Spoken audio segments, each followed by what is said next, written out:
Well, a couple days out from a fight, we hope.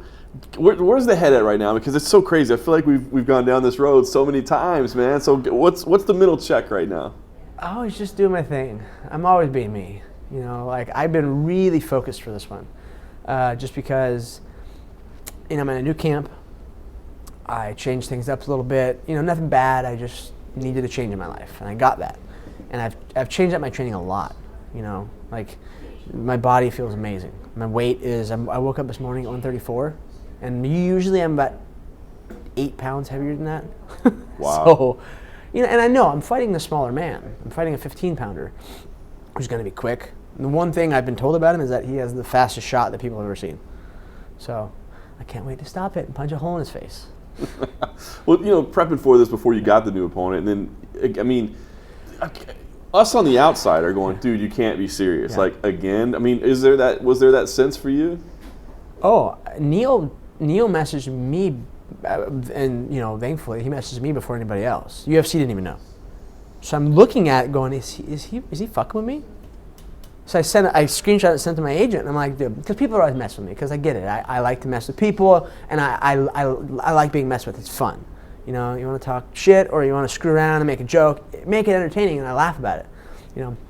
But when that happened, I was like, okay. And it seems, that was like on a Thursday or Friday, and by Monday, they had already called him and like, yeah, we got your guy. There was no like choice. It was, hey, we got this kid. And I was like, okay. And then I watched videos, and just the nonsense coming out of his childish mouth. I'm like, God. I'm like, okay, all right, son. Like, pat him on the head, and slap him on the ass.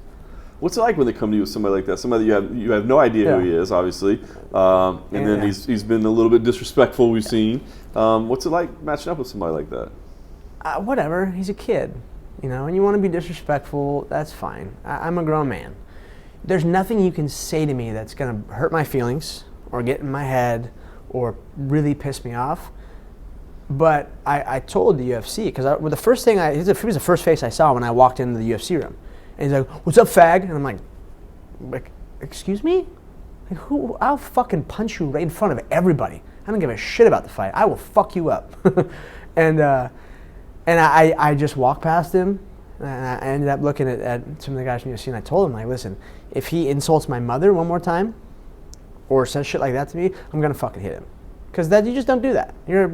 I know you're a kid, and he doesn't quite get it yet, like what he's gotten himself into. Like, you fought a bunch of nobodies, a bunch of guys that suck. I saw the last person you beat in Japan. It was fucking embarrassing. Like, don't get ahead of yourself. I get it. He's a good athlete. He's a great fighter, but he's a child. So I'm excited to teach him a lesson. It's been a long time. It's kind of funny to hear you talking about somebody with a mouth on yeah. him. Do you see a little bit of yourself in him? Of course. I was never that angry. Before he had even said anything to me, I saw the fight in Japan, and I was like, I psychoanalyze everybody. I've got a mental coach, and here's the therapy. That I'm like, I get it. I understand how to deal with things. And I saw that, and he went to Japan and knocked some guy who sucked out, and then was MFing everybody, and dude, saying all this ridiculous. I'm like, in Japan? Like, yeah, it doesn't play there. Yeah, like, I was like, what? Like, relax, buddy. It's just a fist fight. I'm sure you've been in a bunch, just like I have. Relax. Because what's happened already, I see, is media people. I've had more than one media person go, yeah, I won't interview him, just because he's an idiot. I'm like, you're doing it to yourself. UFC already had to scold him. He's a child. He acts like a child. And your 12-year-old humor of you're going to break my jaw and teabag my mom, or whatever other fucking dumb jokes you said, like, it's kind of funny. If I was 12, I'd be fucking laughing hysterically, but I'm a grown man, and if you say that to me, I will fuck you up. Like, I don't care where we are. It's an open invitation. Come on. So is he inadvertently, like, providing you some motivation, or were you already there anyway? I don't need motivation. I've been doing this for almost 15 years. Like, I know what I'm doing, and I just need to fight. But when we hear you say sometimes, like, hey, man, one more injury and I might be out, like, I always wondered, like, is the heart still in it? Is the desire still there? Yes, because I was never able to accomplish. It sits here, Like, I see Demetrious and his success and how good he is. I mean, he's the best. He really is the best. I don't care. Sure, John Jones is the most gifted person ever to walk the face of the earth. Well, he's not Demetrious. You know, Demetrious is a good person, works his ass off, you know, like does the right stuff. But he gets punished. Well, I didn't say punished. He just doesn't make the money for it, which, whatever, that's his own deal. But yeah, I've said it multiple times. I stopped saying anything bad about Demetrious. The man's, for one, the nicest person on the planet. Like, literally the nicest person ever. Like, you could be fighting him, and you see him at the airport. He picks up your bag. So, here, bro, you want coffee? I'm getting coffee. You're like, fuck. Like, God, I want to like hug you and punch you at the same time. But you know, I just see. I know I can beat him. I know I can beat everybody. Everyone knows I can beat everybody. I just had to get my shit together, and it took a while, but I'm here. You know, I have my acts together. My life is centered and perfect, so everything's good. What helped you turn the corner?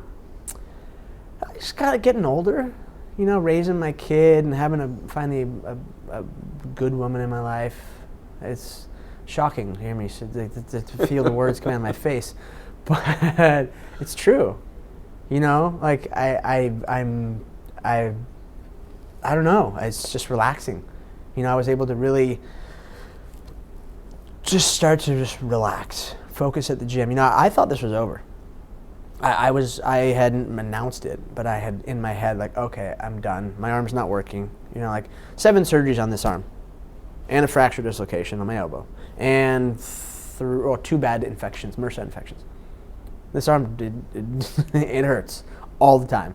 But when I signed to fight Justice Scoggins, it wasn't working. So I was like, sure, whatever, I'll sign. I've pulled out of fights before. I don't give a shit. And my doctor, I went to see my surgeon, he was a friend of mine. And he's like, listen, we did MRIs with contrast. Now that you've had your stem cell and all this stuff, he's like, your shoulder's fine. Your shoulder's great. He's like, you're in pain? Don't be a pussy. Work through it.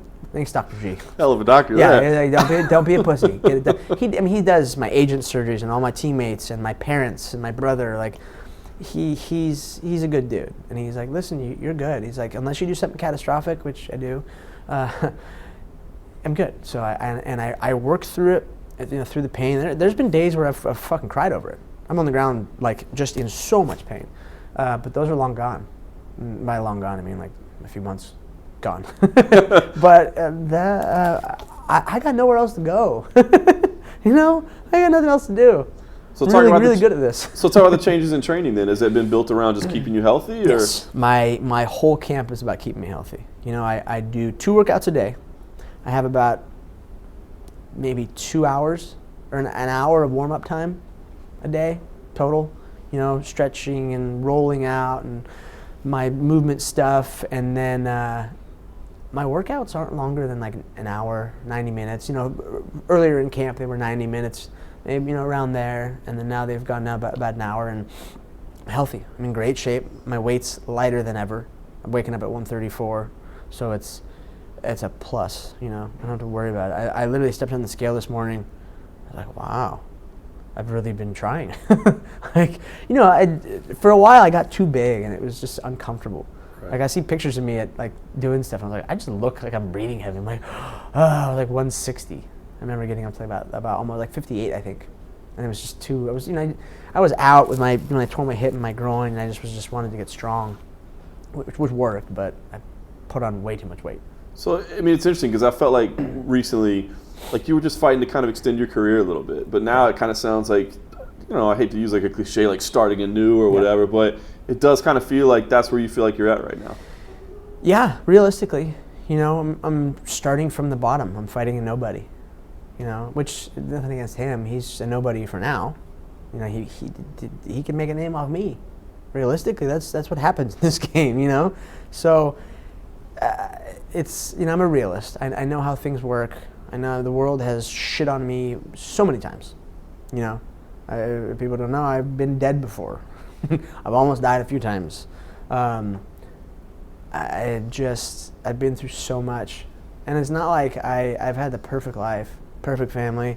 I grew up on the beach, like in Orange County, like, you know, anything I ever wanted. I just have this weird, I just attract crazy shit that happens to me, like wild things. Like there was, We'll have a beer one day, and I'll explain. I'll just start. Things will just fall out of me, and you'll be like, "Wow, I'm writing a book." Well, I'm not writing it. Someone else is, but. Yeah. Very nice. The stories will come out. Yes, that's why I didn't fly him out for this one, but I'm trying to save money. I just bought a house. But yeah, I've got Matt Quiggins is going to write my book, I think, and he came to Cleveland, and he's seen a lot of stuff, and I've given him a very in-depth look at my life, which most people don't get. Like, they think they do, but there's just so much more silly things that go on that I'm happy, man. Very cool. We will look forward to that. In the meantime, you got this fight. We won't even give it any energy that something crazy is going to happen. We know it's going to happen on Saturday night. So how do you see this thing playing out? You said, he's not quite to your level. Yeah. A quick shot, but nothing else. So how do you see this thing playing out? Probably do what he always does. He comes out, throws a head kick, and shoots a double. Or swings for the fences. There's not much technique to it, His wrestling, I know he made it to junior nationals. I do my research, so do my coaches. I'm not stupid. But I watched, one fight, and I was like, okay, I got it. I know what you do. Like, it's simple.